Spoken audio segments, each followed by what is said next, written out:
Hello students, good evening. पिछले lecture में बेटा हम लोग स्टडी कर रहे थे पैरेन्काइमेटस टिश्यू। हमने पैरेन्काइमेटस टिश्यू के बेसिक कैरेक्टर्स पढ़े थे, उसके बाद उसकी वेरियस मॉडिफिकेशंस हम कर रहे थे। उसमें एक लास्ट मॉडिफिकेशन रहती है स्टीलेट पैरेन्काइमा। तो बेटा स्टीलेट वर्ड का मतलब क्या होता है कि यहाँ पर जो पैरेन्काइमेटस सेल्स हैं दे आर स्टार शेप्ड। वो कैसी शेप की है? स्टार शेप की है। ठीक है, इधर डायग्राम में देखो आपको ये शेप दिखाई दे रही है। यहाँ पर जो ये स्टीलेट पैरेन्काइमा की सेल्स हैं दे आर स्टार शेप्ड, और इसकी वजह से स्टार शेप की वजह से इनके बीच बीच में आपको एयर स्पेसेस दिखाई दे रहे हैं। That means air spaces are present, air spaces are present in between them. बेटा एक हमने पीछे पढ़ा था पैरेन्काइमेटस टिश्यू, वहाँ पर जो सेल्स होती हैं जनरली ओवल सेल्स होती हैं, वो इस तरीके से अरेंज होती हैं कि लार्ज एयर कैविटीज़ उनके अंदर प्रेजेंट होती है। यहाँ पर उतनी लार्ज तो नहीं होती है, लेकिन एयर स्पेसेस यहाँ पे भी प्रेजेंट होते हैं। तो ये लोकेशन क्या है? ऐसे पैरेन्काइमेटस टिश्यू आपको कहाँ देखने को मिलेगा? तो ये प्रेजेंट होता है पिटियोल ऑफ बनाना एंड कैना। बनाना और कैना के अंदर जो पिटियोल होती है वहाँ पर आपको देखने को मिलेंगे स्टीलेट पैरेन्काइमा की सेल्स। अब क्वेश्चन क्या आता है, क्योंकि इनके अंदर भी एयर स्पेसेस प्रेजेंट है, तो इनका फंक्शन क्या होता है कि दे प्रोवाइड लाइटनेस प्रोवाइड करती हैं एज वेल एज स्ट्रेंथ। ध्यान देना बेटा, पीछे हमने कुछ मॉडिफिकेशंस पढ़ी थी जिसमें हमने पढ़ा था क्लोरेन्काइमेटस टिश्यू जिसमें क्लोरोफिल प्रेजेंट होता है, इसलिए वो फोटोसिंथेसिस में हेल्प करता है। एरेन्काइमा एक्वाटिक प्लांट को बायंसी की एबिलिटी देता है। स्टीलेट पैरेन्काइमा जो है ये लाइटनेस देता है एज वेल एज स्ट्रेंथ देता है। एपिडर्मिस और एपिब्लिमा हमने पढ़ा, तो एपिडर्मिस जो है वो प्रोटेक्टिव लेयर होती है। एपिब्लिमा प्रोटेक्टिव लेयर के साथ साथ क्योंकि उसके ऊपर रूट हेयर्स भी अराइज होते हैं, तो वाटर एब्जॉर्प्शन में भी मेजर रोल प्ले करती है। तो ये हमारा सिंपल पैरेन्काइमेटस टिश्यू था। अब हम नेक्स्ट टिश्यू की तरफ आते हैं, कॉलेन्काइमा। बेटा कॉलेन्काइमा जो वर्ड है ये ग्रीक वर्ड से लिया गया है। कोला प्लस एनकाइमा, दो वर्ड से मिलकर के आपका कॉलेन्काइमेटस टिश्यू बनता है। कोला प्लस एनकाइमा, ठीक है। कोला का मतलब होता है बेटा ग्लू, और एनकाइमा का मतलब होता है टिश्यू, ठीक है। तो ऐसे टिश्यू को हम क्या कहते हैं? कॉलेन्काइमा कहते हैं, ठीक है। जो कॉलेन्काइमा वर्ड है या कॉलेन्काइमेटस टिश्यू को डिस्कवर किसने किया था? They were discovered by Schleiden. किसने डिस्कवर किया था? स्क्लीडन ने। जबकि बेटा पैरेन्काइमेटस टिश्यू में हमने पढ़ा था कि उनको डिस्कवर किया था और नाम दिया था, टर्म किसने दिया था? एनग्र्यू साइंटिस्ट ने। जबकि कॉलेन्काइमेटस टिश्यू का जो टर्म है ये किसने दिया है? स्क्लीडन साइंटिस्ट ने दिया है, और इसको सबसे पहले डिस्कवर भी किसने किया था? स्क्लीडन ने किया था। अब आता है कॉलेन्काइमेटस टिश्यू की क्या क्या कैरेक्टर होते हैं। बेटा जब आप कैरेक्टर्स पढ़ रहे हो तो एक एक कैरेक्टर को आपको कंपेयर करना है किसके साथ? पैरेन्काइमा के साथ। जब तक कंपैरेटिव नहीं करोगे आपके क्वेश्चन सॉल्व नहीं होंगे। जैसे ही हम स्क्लेरेन्काइमा करेंगे तो स्क्लेरेन्काइमा के हर कैरेक्टर को आपको कंपेयर करना पड़ेगा पैरेन्काइमा और कॉलेन्काइमा के साथ। तो यहाँ पर डायग्राम देख लेते हैं पहले। सबसे पहले तो एक तरफ तो है ट्रांसवर्स सेक्शन और दूसरी तरफ है लॉन्गिट्यूडनल सेक्शन। ये तो हमने ट्रांसवर्स कट लगाया है पैरेलल टू द सरफेस, और ये हमने लेंथ वाइज कट लगाया है उसके अंदर। तो ट्रांसवर्स सेक्शन में हमने क्या देखा? ध्यान से देखना कि इनके अंदर जो वॉल की थिकनिंग है, थिकनिंग इर्रेगुलर है। कैसी है? इर्रेगुलर है। कॉर्नर्स पे आपको थिकनिंग ज़्यादा मिलेगी, बाकी जगह पे थिकनिंग क्या होती है? कम। तो इर्रेगुलर थिकनिंग है। Their walls are thickened at the corners. Wall कहाँ पे थिकन्ड है? कॉर्नर्स पे वॉल कैसी है? थिकन्ड है। तो ये ट्रांसवर्स सेक्शन हमने कट किया था, और जब हमने लेंथ वाइज कट किया तो हमें ऐसा दिखाई देता है। इसमें कॉलेनकाइमेटस टिश्यू की एक खास बात क्या होती है कि इनकी सेल्स में क्लोरोप्लास्ट भी प्रेजेंट होता है। जैसे पैरेन्काइमा में, सभी पैरेन्काइमा में क्लोरोप्लास्ट नहीं होता है, स्पेशलाइज पैरेन्काइमेटस सेल्स होती हैं जिनको हम कहते हैं क्लोरेन्काइमा। लेकिन कॉलेनकाइमा, ध्यान से देखना बेटा, दोनों वर्ड अलग अलग हैं। मैंने पहले भी बोला था, एक तो वर्ड हमने पढ़ा था क्लोरेन्काइमा, वो तो पैरेन्काइमा की मॉडिफिकेशन है, और यहाँ पे है कॉलेनकाइमा। ये सिंपल परमानेंट टिश्यू की एक टाइप है। तो इनकी सेल्स में क्लोरोप्लास्ट होता है। अब क्योंकि क्लोरोप्लास्ट इनमें आपको दिखाई दे रहे हैं, इसका मतलब ये फोटोसिंथेसिस तो करेंगे ही करेंगे। यहाँ पर मैंने ये वाली जो लाइन दिखाई है, ये मैंने दिखाया मिडल लैमेला, जो कि एडजेसेंट सेल्स के बीच में कॉमन है, ठीक है।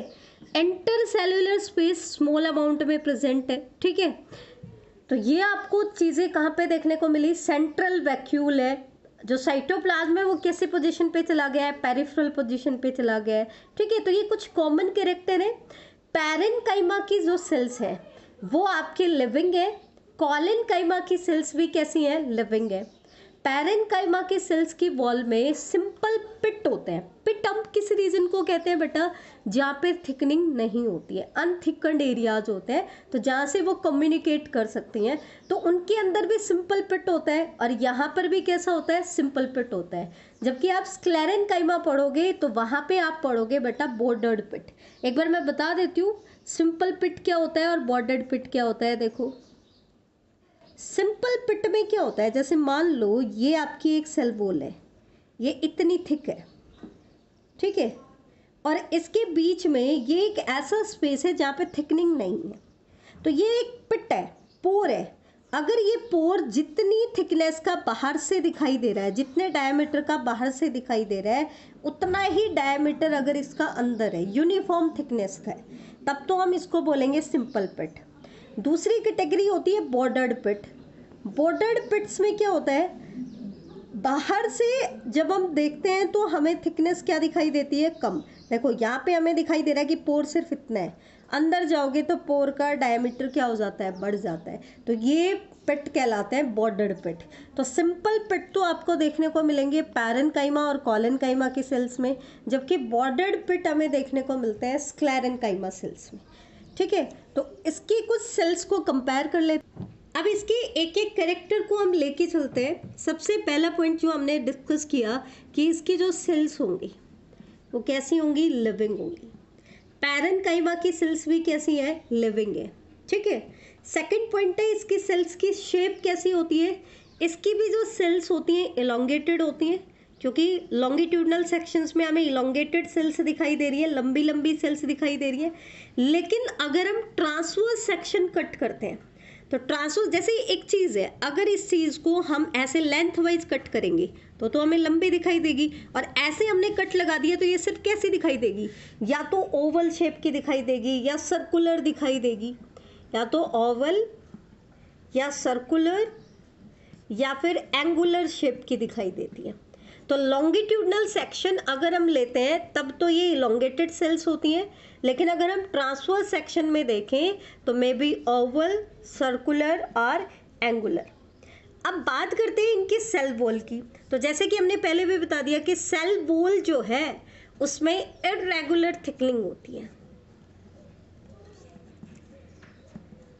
इर्रेगुलर थिकनिंग या हम कह दें अनइवन थिकनिंग होती है। थिकनिंग आपको कहाँ देखने को मिलेगी, कॉर्नर्स पे, एट कॉर्नर्स ओनली। अब थिकनिंग होती किसकी है और सेल वॉल किससे बनी है, तो ये देखो इनकी जो सेल वॉल की कंपोजिशन अगर हम देखें तो इनकी सेल वॉल बनी हुई होती है cellulose, hemicellulose and pectin. Cellulose, hemicellulose and pectin.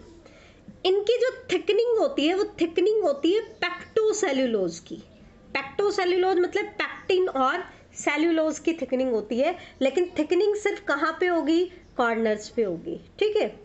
Usually in sales में क्लोरोप्लास्ट प्रेजेंट होता है, जबकि पैरेन्काइमा में यूजुअली प्रेजेंट नहीं था, उसकी एक स्पेशलाइज्ड सेल्स थी क्लोरेन्काइमा, सिर्फ उसी में प्रेजेंट था, ठीक है। इंटर सेल्यूलर स्पेस की बात करें तो वेरी लिटिल इंटरसेल्यूलर स्पेस होता है, इंटरसेल्यूलर स्पेस कैसा है, वेरी लिटिल, ठीक है। और एक हमने बताया कि इनके अंदर सिंपल पिट्स होता है, ठीक है। तो ये तो थे इसके बेसिक कैरेक्टर। अब हम देख लेते हैं कि आपको स्क्लेरेनकाइमेटस टिश्यू कहाँ कहाँ देखने को मिलेगा।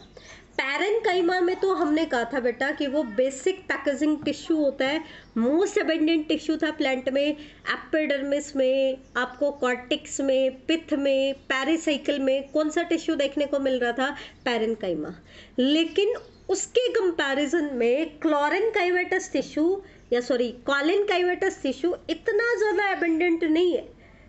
अब इतना ज़्यादा एबेंडेंट नहीं है तो ये एक यूनिवर्सल टिश्यू नहीं है। पैरेन्काइमेटस टिश्यू तो कैसा था, यूनिवर्सल टिश्यू था, सभी प्लांट्स में प्रेजेंट था, सभी पार्ट्स में प्रेजेंट था। तो it is not a universal tissue, ये एक यूनिवर्सल टिश्यू नहीं है।